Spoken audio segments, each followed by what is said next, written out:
भैया, मनुष्य के जीवन में सुख दुख का अनुभव क्यों हुआ? मनुष्य चरित्रवान होते हुए भी लोभ, लालच और बेमरस की भावना में क्यों गिर जाता है? तुम ऐसे कह रहे हो जैसे तुझे कोई कड़वा बात का दुख पहुंचा है।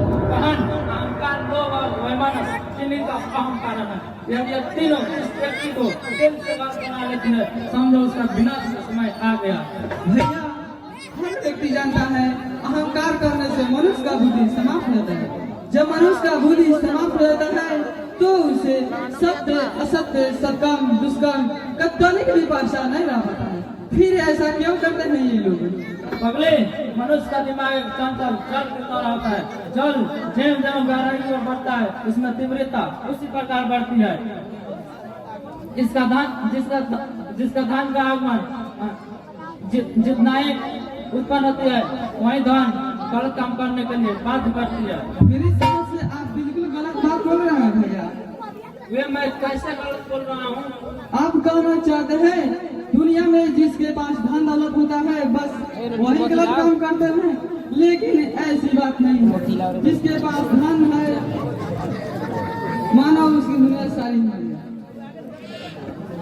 धन की जरूरत है आज की दुनिया में। जिसके पास धन नहीं, समझो उसके पास कुछ नहीं। एक भिखारी को देखो, उसके पास पैसा नहीं है, उसे दुनिया से कोई मतलब नहीं है। लेकिन एक दौलतमंद व्यक्ति को देखो, उसके पास पैसा है तो समझता है सारी दुनिया हमारी है।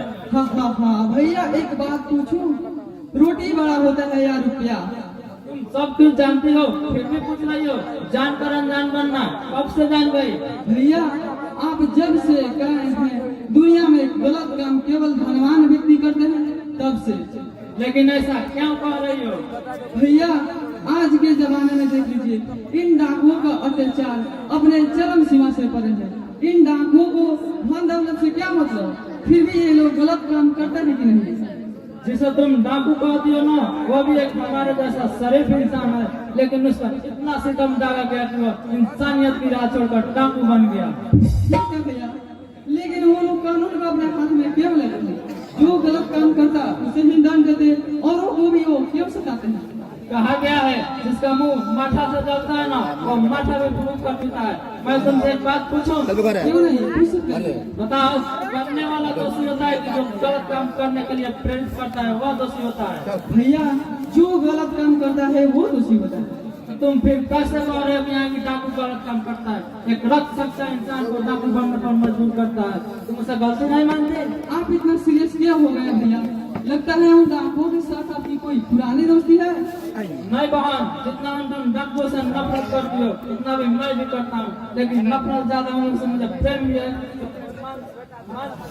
मान सम्मान इज्जत के लिए डाकू बनते हैं। मुझे गलत मत समझाइए भैया। पिताजी कहते हैं जो अपने मान सम्मान और इज्जत के लिए मर जाता है वही सच्चा बहादुर होता है।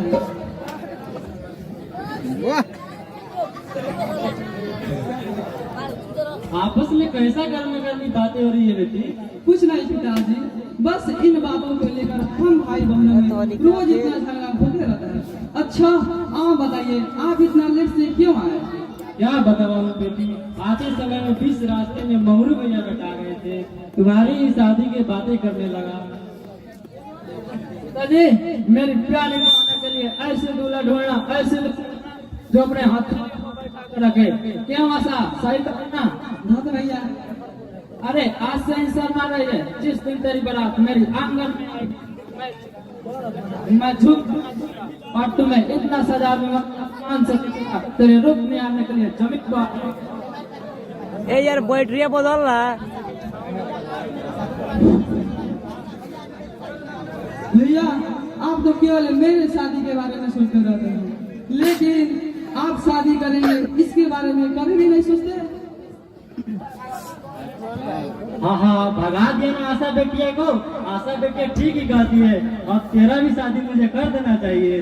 मेरा शादी पिताजी, मैं अभी शादी नहीं करूंगा। जब तक मैं कोई नौकरी न करूं तब तक शादी नहीं कर सकता। अरे पगला, हम जैसे गरीब के भाग में नौकरी कहाँ से? पिताजी, हम दोनों भाई बहनों को आप क्या पढ़ा रहे हैं? अपनी गरीबी दूर करने के लिए ना। आप ही तो कहते हैं जिसका इरादा बुलंद हो आसमान को भी धरती पर उतार सकता है। ये तो सत्य है बेटा, मगर हम जैसे गरीब को आसमान पर जाने से पहले ही लोग जमीन को पटक देते हैं। लेकिन मैं जब तक कोई नौकरी ना करूं तब तक शादी नहीं कर सकता। जरा सोच बेटा, आशा बेटिया की शादी हो जाएगा तो इस घर में खाना कौन बनाएगा? हम लोग खाना कौन देगा? छोड़िए पिताजी उन सब बातों को, चलिए खाना खा लिया जाए। चलो बेटा।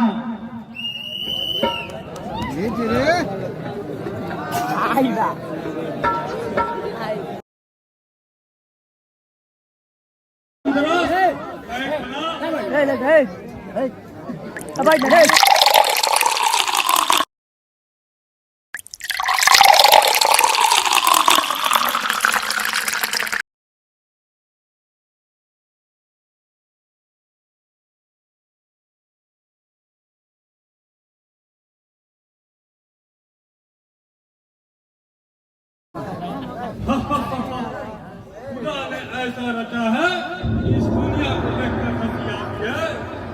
वही हम लोग इस महलों में बैठकर शतरंज उड़ा रहे हैं, वहीं कहीं खुली आसमान तले लोग भगवान से गुहार लगा रहे हैं।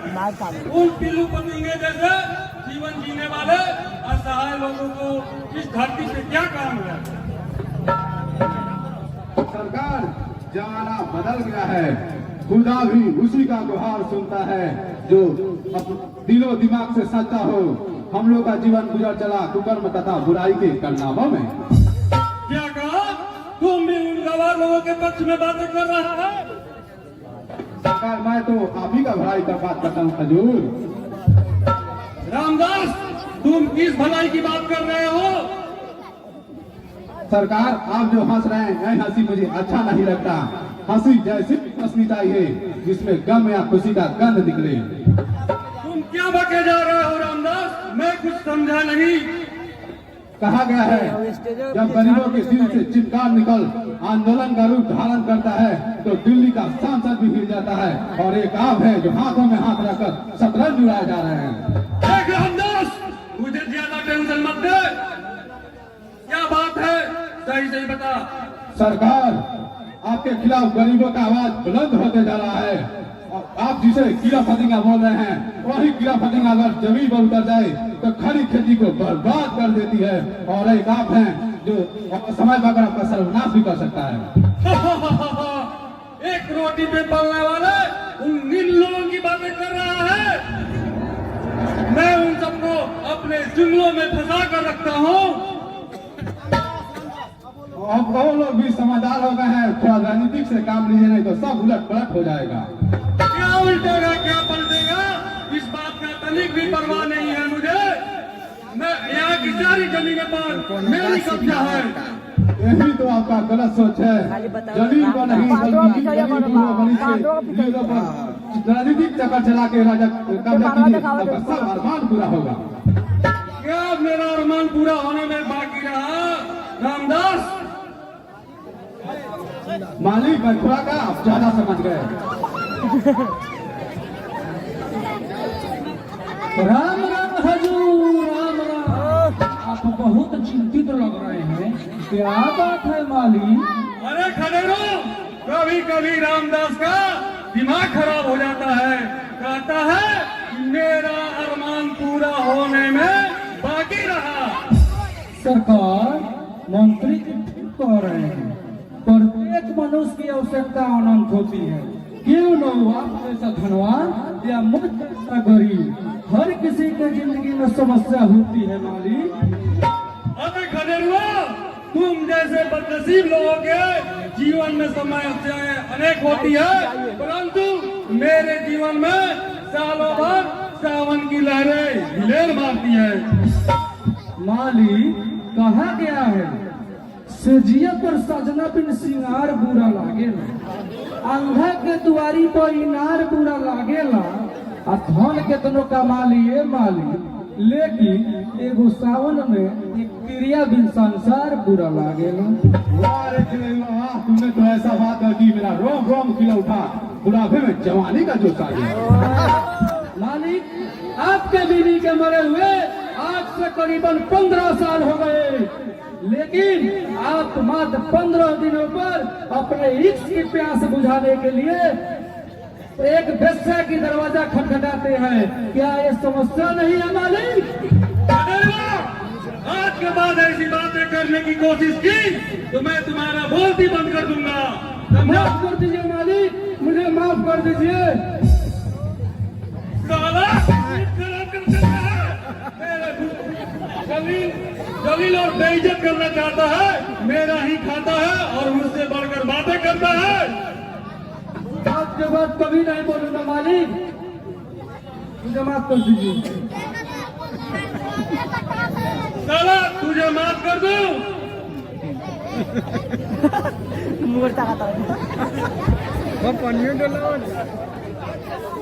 आज के बाद कभी आपके बातों में टांग नहीं अड़ाऊंगा मालिक, मुझे माफ कर दीजिए। इसे माफ कर दीजिए मालिक। भाग साला ये फजलुआ यहाँ से। साला मूड खराब कर दिया। कल मेरा बेटा दिल्ली से पढ़कर आ रहा है। इन बातों का थोड़ा सा भी गंद उसके पास नहीं फैलना चाहिए, नहीं तो मैं तुम सबका जीना हराम कर दूंगा। मालिक मुझे खिलरुआ जैसे पागल और गंवार समझ रहे हैं। आप थोड़ा भी चिंता न कीजिए, अजीत बाबू का इस बात का तनिक भी पता नहीं चलेगा। मंत्री जी, कस इस हवेली को ऐसा सजाइए ईश्वर की झलक हमारे महलों में आ जाए। आप थोड़ा भी चिंता न कीजिए सरकार। पिताजी, घर में खाने के लिए अनाज का एक भी दाना नहीं है। चिंता नहीं करती, अभी भगवान सबका रखवाला होता है। मैं अभी जाता हूँ लाला के पास से जाता हूँ। पिताजी, लाला का आने से ही हम लोगों का क्या है? क्या लाला बिना पैसे के राशन देगा? फ्री में दौरे लेना जा रहा हूँ बेटी, क्यों नहीं देगा? पिताजी, अगर मैं ना पढ़ूं तो क्या होगा? मेरा पढ़ना जरूरी है। ये क्या करेंगे बेटी, पढ़ना लिखना हर इंसान के लिए जरूरी है। आप उधर भैया को पढ़ाइए, मैं तो एक लड़की हूँ। लड़की है तो क्या हुआ? लड़की को पढ़ने का अधिकार नहीं? सरकार कितना आरक्षण दे रखा है, इसका भी तुझे ख्याल नहीं? लेकिन पिताजी, मैं नहीं पढ़ूंगी। क्यों नहीं पढ़ेगी? तुझे पढ़ना होगा। क्योंकि मैं चिट्ठी लिखना पढ़ना जान गई हूँ और एक लड़की के लिए इतना काफी होता है। ये सब पुराने जमाने की बात है बेटी, आज के जमाने में चारों तरफ टेलीफोन की व्यवस्था हो गया है। मुझे अपने बातों में मत बुलवाइए पिताजी, मैं नहीं पढ़ूंगी। ये क्या करियो बेटी, कल ही तुम्हारे फॉर्म भरने के लिए 1000 रुपया लगा था, इसका मतलब वो पानी में बह गया? पिताजी, आज वो 1000 रुपया आता तो हम लोग भूखे नहीं रहते। हम लोग का जीवन ही दुख से भरा है बेटी। इन सब दुखों से निपटने के लिए पढ़ाई के सिवा दूसरा कोई रास्ता नहीं है। परंतु पिताजी, इस रास्ते को अपनाने के लिए बहुत पैसों की जरूरत होती है, लेकिन इतना सारा पैसा कहाँ से आएगा? कहाँ से आएगा, कहाँ से नहीं आएगा, इसका चिंता तुम क्या कर रही हो? तुम पढ़ाई पर ध्यान रखो और सब मैं देख लूंगा। लेकिन पिताजी, लेकिन कुछ नहीं, चल के खाने की व्यवस्था करो। मैं अभी जाता हूँ, लाला के पास से राशन ले आता हूँ। काश हर लड़की को भगवान ऐसा ही सिखा दे। मेरे पिताजी का इरादा कितना बुलंद है, टूटने के लिए तैयार है परंतु झुकने के लिए नहीं। हे भगवान, मेरे पिताजी और भगवान को हमेशा रक्षा करना। जो गरीब परिवार है, तीसरा अंक का प्रथम अंक का तीसरा दृश्य है, स्थान है अवधेश का घर।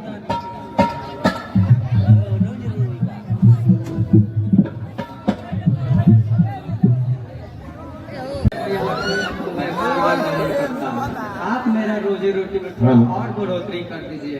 अभी मेरे पास 5 लज दाना और गंगा जल लाकर आपको समर्पित करता हूँ। अगर मुझे आपकी आमदनी हो जाएगी तो मैं आपको 5 लड्डू और बक्सर से गंगा जल लाकर आपको समर्पित करूंगा। हे लक्ष्मी मैया, हम पर कृपा बनाए रखना।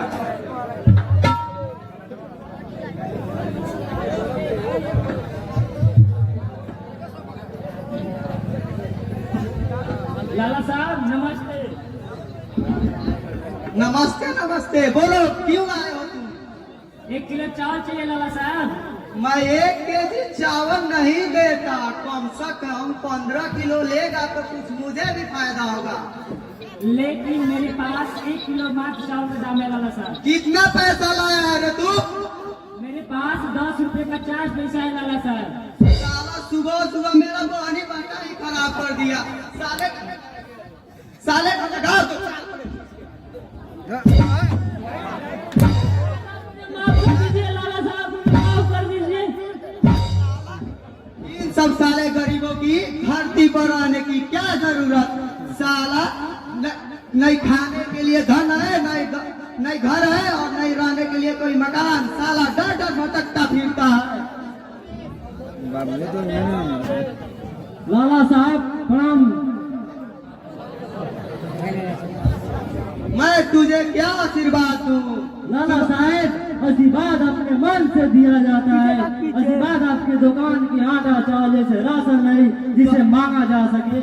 बात करने में तो तुम बहुत चतुर हो, लेकिन मुझे विश्वास है कि तुम मेरे यहाँ राशन के लिए आया है। आपका अनुमान सत्य है लाला साहब, आपके यहाँ मैं राशन के लिए ही आया हूँ।